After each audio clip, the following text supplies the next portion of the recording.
మండల పట్టణ కాంగ్రెస్ ఆధ్వర్యంలో ప్రెస్ మీట్ నడుస్తుంది. దీని ఒక ముఖ్య కారణం ఏంటంటే ఒక ఉమ్మడి పార్టీలు ఒకటి ఏంటంటే బీజేపీ కావచ్చు, బీఆర్ఎస్ కావచ్చు, లోకాయుక్త ఒప్పందంతో కలిసి ప్రజలను మభ్యపెట్టడానికి ఎన్నో ప్రయత్నాలు చేస్తున్నారు. అందులో ముఖ్య ఉద్దేశమే లా అండ్ ఆర్డర్ సమస్య కావచ్చు, ఒక గంజాయి సమస్య కావచ్చు, భూ ఆక్రమణలు కావచ్చు, అక్రమ కేసులు కావచ్చు. వాళ్ళకు ఏ పేరుతోని పని చేయాలో అర్థం కాక ఒక 4 కారణాలు ఎత్తుకున్నారు తప్పితే వాళ్ళు కొట్లాడేది వాళ్ళ సొంత లాభంతో తప్ప ఏ ఒక్కరన్నా ఈ బీజేపీ కావచ్చు, బీఆర్ఎస్ కావచ్చు, నాయకుడు కావచ్చు, లీడర్లు ఇంకా పెద్దలు కావచ్చు, ఏ ఒక్కరన్నా ప్రజా సమస్య గురించి కనుక ఎక్కడన్నా కనీసం సమస్యకు పిలిచినిచ్చిల్లా? సింపుల్ ఆలోచించుకోండి. ఒక ప్రేమ్ సాగర్ రావు గారి మీద ఒకటి ఏదో మోపదానం చేస్తాను తప్పితే ఈ ఊర్లో ఈ సమస్య ఉన్నది, ఈ సమస్యకు ప్రేమ్ సాగర్ రావు పనిచేస్తలేడు, లేకపోతే ఈ ప్రభుత్వం ఈ స్కీమ్ ఇస్తలేదు, ఇలాంటివి లేవు వాళ్ళ దగ్గర. Law and order Prem Sagar Rao తీసుకున్నారు, లేకపోతే మా అక్రమ కేసులు పెడతాను, మా బిల్డింగులు కూలగొడతాను, లేకపోతే ఇలాంటి సమస్యలు వాళ్ళు ప్రేరేపిస్తే అర్థం చేసుకోవాలి మీరు. వాళ్ళకు ప్రజాపాలన యొక్క మన అన్ని పనులు చూసి వాళ్ళకు ప్రాణాలు పోతున్నాయి అంతే తప్పించి వాళ్ళు ఏదో ప్రజా సమస్య కోసం కొట్లాడతలేరు వాళ్ళు. ఇంకోటి, సామాన్యునికి న్యాయం చేద్దామనే ఆలోచన లేని సన్నాసులు లెక్క వాళ్ళు తయారయ్యాలని తప్పితే ప్రజలను ఏదన్నా కనీసం తోవేసుకొద్దాం వీళ్ళకు అనే అవకాశం కూడా లేకుండా పోయింది. వాళ్ళకు గమనించుకోవాలి. ముఖ్యంగా చూడంటే గంజాయి సమస్య అందరు సార్ ముఖ్యంగా ఈ గంజాయి సమస్యలో పట్టణంలో కావచ్చు, మండలంలో కావచ్చు, ప్రతి చోట ఊర్లలో ఈ గంజాయి సమస్యను ఉద్దేశించి ఎన్నో కేసులు ప్రేరేపించినాయి. గత 10 సంవత్సరాలలో ప్రభుత్వం ఉంది వాళ్ళు 10 సంవత్సరాల్లో ఏ ఒక్కరన్నా గంజాయి సమస్య అరికట్టించి ప్రతి యువకునికి మంచి తోవలో వేయడం ఏమైనా ప్లాన్ చేసిందా? అది కూడా లేదు. అక్రమ కేసులు ఉంటాను, అక్రమ కేసులు ఎక్కడి నాకు అర్థమైతే లేదు. అక్రమ కేసులు ఎక్కడి?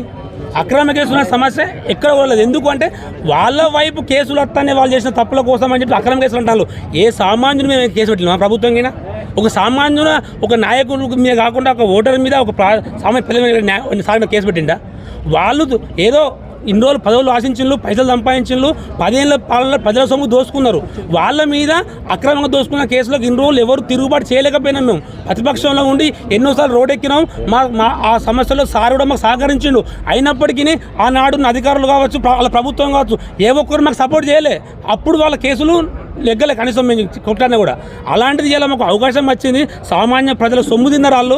వాళ్ళ కోసం మేము కొట్లాడి ఏదో చేస్తే మా మీద కేసులు అయితే అంటాం తప్పితే కానీ వాళ్ళకు స్వార్థ రాజకీయాలు ఉన్నాయి, స్వార్థ పైసలు, స్వార్థ పదవులు ఉన్నాయి తప్పితే కానీ ఒక సామాన్యుడు న్యాయం చేద్దామని కనీసం ఒక విజ్ఞత లేదు వాళ్ళకు. అలాంటి వాళ్ళ కోసం ఇలా ఇన్ని ప్రెస్ మీట్లు పెట్టే పరిస్థితి.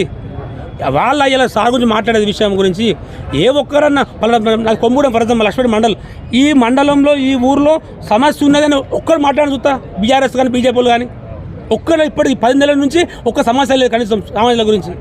అక్రమ సంపాదన దోసుకొని, అక్రమ పైసలు తీసుకొని, ఆ గంజాయికి అలవాటు చేసి ఒక బ్యాచ్లను తయారు చేసి దాంట్లో కూడా రాజకీయం చేస్తూ బిజినెస్ చేసిన రాజకీయాలు వాళ్ళు అంటున్నారు. ఇలా అక్రమ కేసులు పెట్టేది అంటే లా అండ్ ఆర్డర్ అంటారు. నాటి 10 ఏళ్ల కాలంలో లా అండ్ ఆర్డర్ వాళ్ళ చేతిలో ఉన్నది. కేంద్ర ప్రభుత్వం వాళ్ళు ఉన్నారు, రాష్ట్ర ప్రభుత్వం వాళ్ళు ఉన్నారు. ఉమ్మడిగా ఇద్దరు కలిసి స్టేషన్లకు పోయినా, కమిషనర్ ఎక్కడికి పోయినా కూడా కాళ్ళ మీద కాలు వేసుకొని దర్జాగా ఫోన్ల మీద కూడా ఇగో వీడిని శిక్షించాలా, వీడిని దొక్కుల్ని, వీడిని నెయ్యుల్ని, వాళ్ళ రోడే కాదు, వాళ్ళ ధర్మ పర్మిషన్ ఇవ్వద్దు. అట్లా వాళ్ళు లాండ్ వాళ్ళ చేతిలో తీసుకున్నారు తప్పించి కానీ ఏ ఒక్క రోజు కూడా కనీసం కాంగ్రెస్ పార్టీ నాయకులకు, యూత్ కాంగ్రెస్ కానీ, మెయిన్ కాంగ్రెస్ కానీ ఏ ఒక్క రోడ్ ఎక్కినా కూడా వాళ్ళకు కనీసం అనుమతులు లేకుండా అక్రమ కేసులు పెట్టి జైల్లో పెట్టిళ్ళు. ఆనాడు పోయినా కానీ ఈనాడు వీళ్ళకి ఎందుకంటే అక్రమ కేసుల గురించి లాండ్ అనేది ఎందుకంటారని చెప్పంటారా?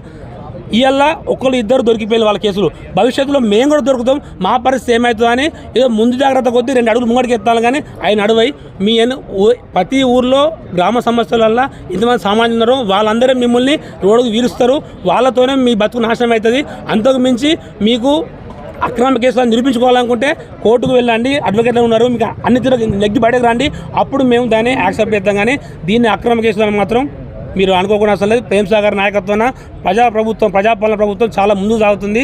దీనికి ప్రతి క్షణం సామాన్యుడు మెంబర్ ఉంటాడు. దాని ఆధ్వర్యంలో ప్రభుత్వం ముంగడుకొస్తుంది. జై కాంగ్రెస్, జై పిఎస్ సార్.